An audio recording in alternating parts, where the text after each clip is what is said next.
Hello everyone, this is Ekta. Welcome to my YouTube channel e-commerce. Today we are going to start the course of business studies class 12th और आज हम start करेंगे first chapter of business studies class 12th which is nature and significance of management. So इस chapter में हम पढ़ेंगे meaning, nature, significance, features and objectives of management, जो कि होगा आज की वीडियो में. बाकी का जो पार्ट इस चैप्टर का बचता है वो हम नेक्स्ट वीडियोज़ में कवर करेंगे. सबसे पहले हमें ये जानना है कि मैनेजमेंट का मीनिंग क्या होता है.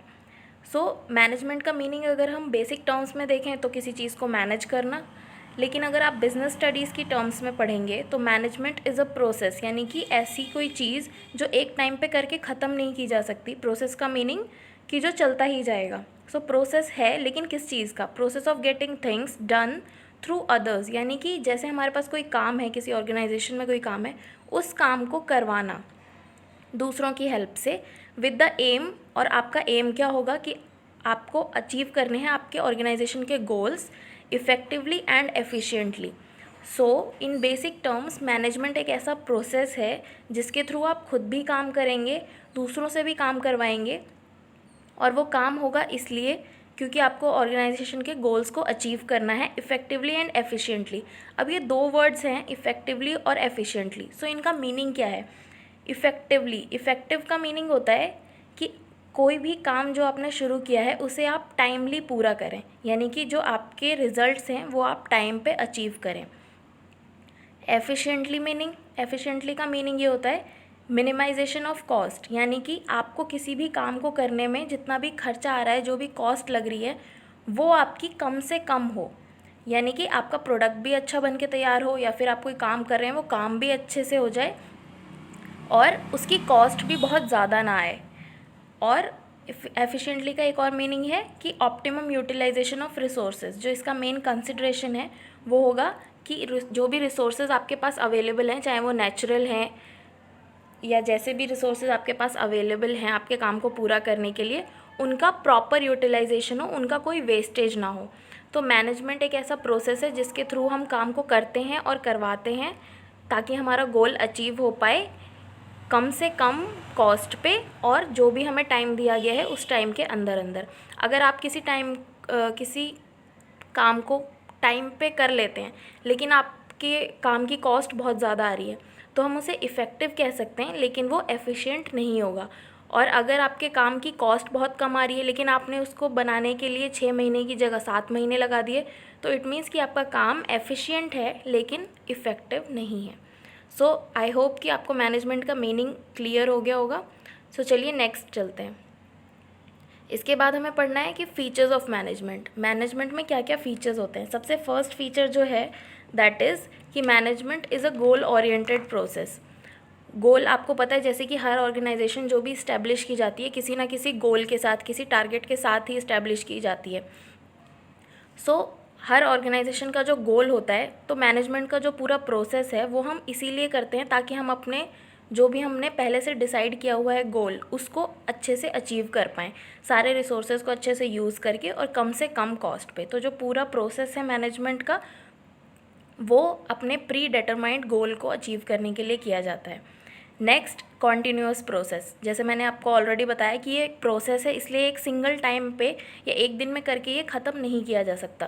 प्रोसेस है और इस प्रोसेस में बहुत सारे फंक्शंस हैं मैनेजमेंट के. 5 फंक्शंस हैं जिनको हम आगे पढ़ेंगे अगले चैप्टर्स में. It's a series of those functions. इसलिए ये कॉन्टीन्यूअस प्रोसेस है जो जब तक आपका रिज़ल्ट नहीं मिल जाता आपको, जो आपने अचीव करने का डिसाइड किया है, तब तक ये प्रोसेस चलता रहेगा. That's why it is called a continuous process. Next, all pervasive in nature. Pervasive का मीनिंग क्या होता है? परवेसिव का बेसिक मीनिंग है यूनिवर्सल, यानी कि चाहे आपकी ऑर्गेनाइजेशन एक छोटी सी ऑर्गेनाइजेशन हो, कोई शॉप हो, या फिर कोई बहुत बड़ी ऑर्गेनाइजेशन हो, मैनेजमेंट की ज़रूरत आपको हर एक ऑर्गेनाइजेशन में पड़ेगी ही पड़ेगी.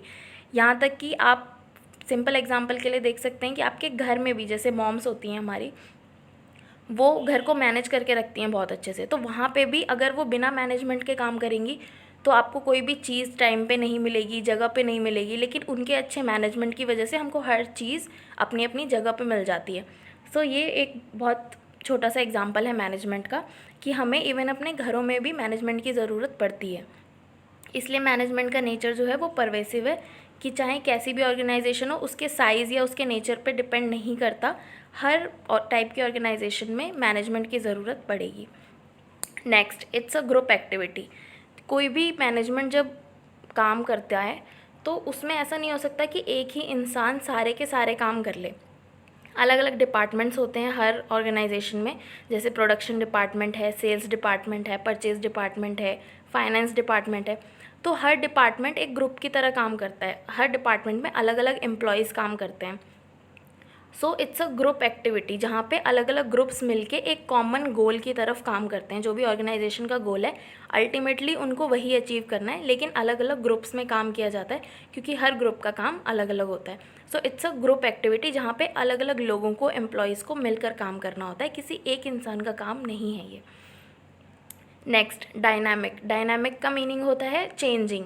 जैसे कि हमारा फ्यूचर अनसर्टेन है और हमें फ्यूचर अनसर्टेनिटीज़ के बारे में हम नहीं जान सकते कि आगे क्या होने वाला है, वैसे ही हमारा बिज़नेस एनवायरनमेंट जो है वो भी बहुत अनसर्टेन होता है और चेंजिंग नेचर का होता है कि बिज़नेस एनवायरनमेंट में कभी भी कोई भी चेंज आ सकता है। तो बिज़नेस एनवायरनमेंट में टाइम टू टाइम जो चेंजेस आते रहते हैं उनको मीटअप करने के लिए भी मैनेजमेंट ज़रूरी है। जैसे ही आपके बिज़नेस एनवायरनमेंट में कोई नया चेंज आता है, आप मैनेजमेंट को उस तरीके से अडेप्ट करके उस चेंज की जो भी रिक्वायरमेंट्स है उसको मीट कर सकते हैं। नेक्स्ट है इंटेंजिबल। इंटेंजिबल का मीनिंग होता है जो आपको दिखाई नहीं देता, जिसको आप सिर्फ फील कर सकते हैं। तो मैनेजमेंट कोई ऐसी चीज़ नहीं है जो आप देख सकते हैं या आप टच कर सकते हैं। मैनेजमेंट ना ही दिखाई देता है और ना ही आप उसको टच कर सकते हैं, लेकिन जब आप अपना एंड रिज़ल्ट अचीव कर लेंगे तब आपको उस रिज़ल्ट के इफ़ेक्ट से पता चलेगा कि मैनेजमेंट अच्छा था या नहीं था। जैसे कि फॉर एग्ज़ाम्पल हम क्लास 12th के लिए पढ़ रहे हैं, तो अगर आपने 90% या 95% का गोल लेके आप पढ़ाई कर रहे हैं आज से और आपने अपने सब्जेक्ट्स को, अपने टाइम को मैनेज करना स्टार्ट कर दिया है और एट द एंड आपने जो भी टारगेट सेट किया था कि मुझे 90% लाने हैं, 90% या 90% से ज़्यादा आप स्कोर कर लेते हैं, तब आपको ऐसा लगेगा, जो आपका रिज़ल्ट आएगा उसके इफ़ेक्ट से आपको लगेगा कि हाँ, मेरा मैनेजमेंट, जो भी टाइम मैनेजमेंट था वो अच्छा था। ये आप देख नहीं सकते, लेकिन जो भी रिज़ल्ट आएगा उससे आप इसको फील कर सकते हैं। नेक्स्ट है मल्टी डायमेंशनल। मैनेजमेंट बहुत सारे डायमेंशंस को कवर करता है। बेसिकली उसको 3 डायमेंशंस में डिवाइड किया गया है। The first is management of work. हर ऑर्गेनाइजेशन काम करने के लिए इस्टेब्लिश की जाती है। सो मैनेजमेंट ऑफ वर्क यानी कि एक मैनेजमेंट में क्या क्या काम होना है, कैसे कैसे होना है, ये सारा जो डिसाइड किया जाता है that comes under management of work. Next है मैनेजमेंट ऑफ पीपल। अब काम को कौन करेगा? लोग ही करेंगे, यानी कि एम्प्लॉयज़ की कौन सा एम्प्लॉय कौन सा काम करेगा, कौन से ग्रुप्स को कौन सा काम दिया जाना है। जो मैनेजमेंट ऑफ पीपल है, सबसे पहले काम डिसाइड हुआ, उसके बाद लोगों को काम असाइन कर दिया गया। So that is management of people. Third है मैनेजमेंट ऑफ ऑपरेशन। जो मैनेजमेंट ऑफ वर्क और मैनेजमेंट ऑफ पीपल है, अगर इसको हम कंबाइन कर देंगे तो आप देखेंगे कि जो एट द एंड आउटकम मिलेगा आपको, that is management of operation. यानी कि एक ऑर्गेनाइजेशन में टोटल जो भी हो रहा है that comes under management of operation. I hope आपको फीचर्स क्लियर हो गए होंगे। अगर आपको कोई फीचर क्लियर ना हुआ हो या फिर किसी भी पॉइंट में कोई प्रॉब्लम हो तो आप कमेंट्स में मुझसे पूछ सकते हैं। नेक्स्ट है इम्पॉर्टेंस ऑफ मैनेजमेंट। फर्स्ट है helps in achieving group goals. जैसे कि हम ऑलरेडी पढ़ चुके हैं कि it's a group activity, management is a group activity. जहाँ पे ग्रुप होता है वहाँ पे एक्टिविटीज़ होंगी और हर ग्रुप का गोल अलग अलग होता है, लेकिन सारे ग्रुप अल्टीमेटली काम करते हैं ऑर्गेनाइजेशन के गोल को अचीव करने के लिए। जैसे कि अगर प्रोडक्शन हो रही है तो वो इसीलिए हो रही है ताकि ऑर्गेनाइजेशन का गोल अचीव हो, लेकिन प्रोडक्शन का जो गोल होगा वो अलग होगा। हर मैनेजर अपने अपने डिपार्टमेंट को इंडिविजुअली बताता है कि उन्हें क्या करना है और कैसे उनका इंडिविजुअली काम करना ग्रुप के गोल को अचीव करने में हेल्प करेगा। Next, increases efficiency. एफिशिएंसी का मीनिंग हम ऑलरेडी पढ़ चुके हैं कि जो भी हमारे पास रिसोर्सेज अवेलेबल हैं उनको प्रॉपर तरीके से यूज़ करना और जो भी हमारे काम की कॉस्ट आ रही है उसको कम से कम करना। जब मैनेजर्स मैनेजमेंट करना शुरू करते हैं तो उनकी एफिशिएंसी, काम की एफिशिएंसी इंक्रीज़ होने लगती है, प्रॉपर यूटिलाइजेशन होता है रिसोर्सेज का और कॉस्ट भी कम आनी शुरू हो जाती है। Next, creates a dynamic organization. जैसे कि मैं ऑलरेडी आपको बता चुकी हूँ कि बिजनेस एनवायरनमेंट चेंज होता रहता है टाइम टू टाइम, तो मैनेजमेंट एम्प्लॉयज़ को हेल्प करता है कि कैसे वो इन चेंजिंग सिचुएशंस में काम कर सकते हैं और इन चेंजिंग सिचुएशंस को अडेप्ट करके खुद को और अपनी ऑर्गेनाइजेशन की ग्रोथ में भी हेल्प कर सकते हैं। नेक्स्ट है help in achieving personal objectives. हर इंसान के कुछ पर्सनल ऑब्जेक्टिव्स होते हैं, जैसे कि एम्प्लॉयज़ के पर्सनल ऑब्जेक्टिव्स होते हैं कि उनकी सैलरी अच्छी हो, उनका वर्किंग कंडीशन अच्छा हो, तो इससे भी पर्सनल ऑब्जेक्टिव्स अचीव होते हैं। और अगर ऑर्गेनाइजेशन का गोल अच्छे से अचीव होगा तो धीरे धीरे एम्प्लॉयज़ की भी ग्रोथ होगी ही होगी, क्योंकि उनकी भी सैलरी, उनका भी इंक्रीमेंट या उनका बोनस जो भी कंपनी प्रोवाइड करती है वो सब उनको मिलेगा। तो अच्छा मैनेजमेंट होगा तो कंपनी का गोल अच्छे से अचीव होगा, टाइमली अचीव होगा, और अगर कंपनी का गोल अचीव होगा तो वो ग्रोथ करेगी, प्रॉफिट अर्न करेगी, और कंपनी के प्रॉफिट की वजह से एम्प्लॉयज़ को भी प्रॉफिट और पर्सनल ऑब्जेक्टिव उनके भी अचीव होने लगेंगे। नेक्स्ट है helps in the development of society. Management कैसे हेल्प करता है डेवलपमेंट ऑफ सोसाइटी में, कि जब भी कोई ऑर्गेनाइजेशन इस्टेब्लिश होती है तो वो सोसाइटी में ही इस्टेब्लिश होती है, तो उसके कुछ फ़र्ज़ बनते हैं, उसकी कुछ रिस्पॉन्सिबिलिटीज़ होती हैं कि वो अपने सोसाइटी को भी कुछ कंट्रीब्यूट करे। एम्प्लॉयमेंट अपॉर्चुनिटीज़ जनरेट करना, प्रोडक्ट अच्छे कॉस्ट पे प्रोवाइड करना, बहुत ज़्यादा या बहुत महंगे प्रोडक्ट्स ना देना, अच्छे प्रोडक्ट्स देना लेकिन अफोर्डेबल कॉस्ट पे प्रोवाइड करना। ऐसे जो है मैनेजमेंट डेवलपमेंट करता है सोसाइटी का भी और उसमें भी कंट्रीब्यूट करता है। नेक्स्ट और आज का लास्ट टॉपिक है ऑब्जेक्टिव्स ऑफ मैनेजमेंट। ऑब्जेक्टिव्स तो काफ़ी सारे होते हैं मैनेजमेंट के, जिनको हमने 3 डिविजन्स में रखा है। First is organizational objective, second social objective and third personal objective. Organizational objective यानी कि जब भी कोई ऑर्गेनाइजेशन स्टैब्लिश की जाती है, बनाई जाती है, तो उसका सबसे फर्स्ट ऑब्जेक्टिव क्या होता है कि एटलीस्ट वो मार्केट में स्टैंड करे।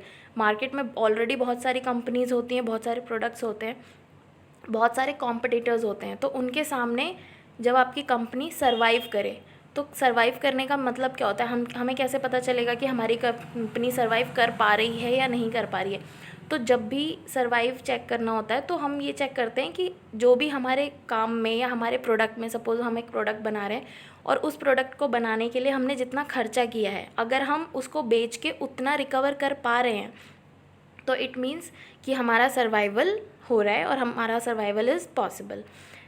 यानी कि जो भी, अगर मैंने एक साबुन बनाया था जिसको बनाने में मुझे 20 रुपये लगे और उसके अकॉर्डिंग मुझे वो कॉस्ट आराम से कवर हो गई, अभी मुझे प्रॉफिट नहीं हो रहा लेकिन जितनी भी मैंने कॉस्ट लगाई थी अपने काम में, अपने प्रोडक्ट में, वो मुझे रिकवर हो गई है, तो इसका मतलब है कि सर्वाइवल इज़ पॉसिबल। नेक्स्ट है प्रॉफिट। अब ऐसा तो नहीं हो सकता कि हर ऑर्गेनाइजेशन या कोई ऑर्गेनाइजेशन सिर्फ़ और सिर्फ सर्वाइव करने के लिए ही मार्केट में आई है। हर ऑर्गेनाइजेशन प्रॉफिट कमाने के लिए आती है मार्केट में, जिसका मीनिंग होता है कि इट्स अ इकोनॉमिक एक्टिविटी, यानी कि वो पैसे कमाने के लिए आई है। तो पैसे कमाने के लिए अगर आई है तो दैट मीन्स प्रॉफिट अर्न करने के लिए आई है। प्रॉफिट अर्न करना मतलब आपने जो कॉस्ट लगाई है अपने सामान पे, उससे ज़्यादा पैसे रिकवर करना मार्केट से, यानी कि अब आपको प्रॉफिट भी होना शुरू हो गया है। आपके फर्स्ट ऑब्जेक्टिव होता है ऑर्गेनाइजेशन का सर्वाइवल, उसके बाद प्रॉफिट अर्न करना और उसके बाद ग्रोथ, यानी कि फ्यूचर में भी आप ग्रो कर पाओ। तो आपको जो भी प्रॉफिट हो रहा है उसको आप कहाँ इन्वेस्ट करते हो, कैसे इन्वेस्ट करते हो, आपकी सेल्स बढ़ रही है, आपका जो नंबर ऑफ़ एम्प्लॉयज़ हैं कंपनी में वो बढ़ रहे हैं, इन सब से ये देखा जाता है कि आपकी कंपनी ग्रो कर रही है या नहीं कर रही है। नेक्स्ट है सोशल ऑब्जेक्टिव। सोशल ऑब्जेक्टिव क्या होता है एक बिज़नेस का, जैसे कि मैं पहले बता चुकी हूँ कि सोसाइटी में ही कोई भी ऑर्गेनाइजेशन होती है तो उनकी कुछ सोशल रिस्पॉन्सिबिलिटीज़ बनती हैं, जैसे कि एम्प्लॉयमेंट अपॉर्चुनिटीज़। सबसे पहली कि जो भी वहाँ पर लोग हैं उनको आप एम्प्लॉयमेंट अपॉर्चुनिटीज़ प्रोवाइड करो।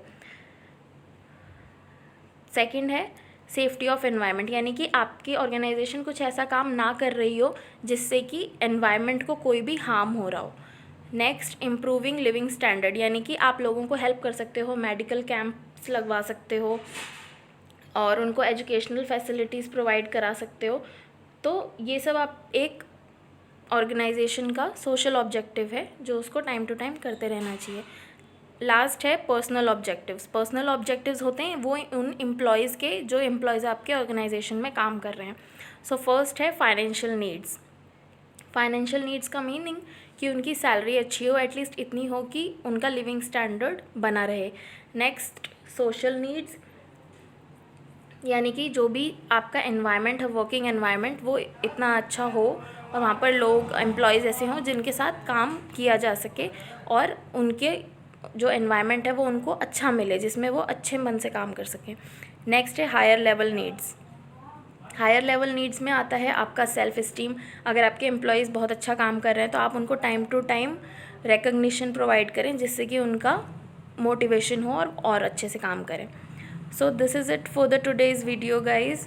अगर आपको वीडियो अच्छी लगी है तो प्लीज़ लाइक कीजिए, शेयर कीजिए और कमेंट करके बताइए। अगर कोई पोर्शन आपको समझ में नहीं आया है तो I will try to cover it all in the next video. So next video में मिलते हैं। Thank you.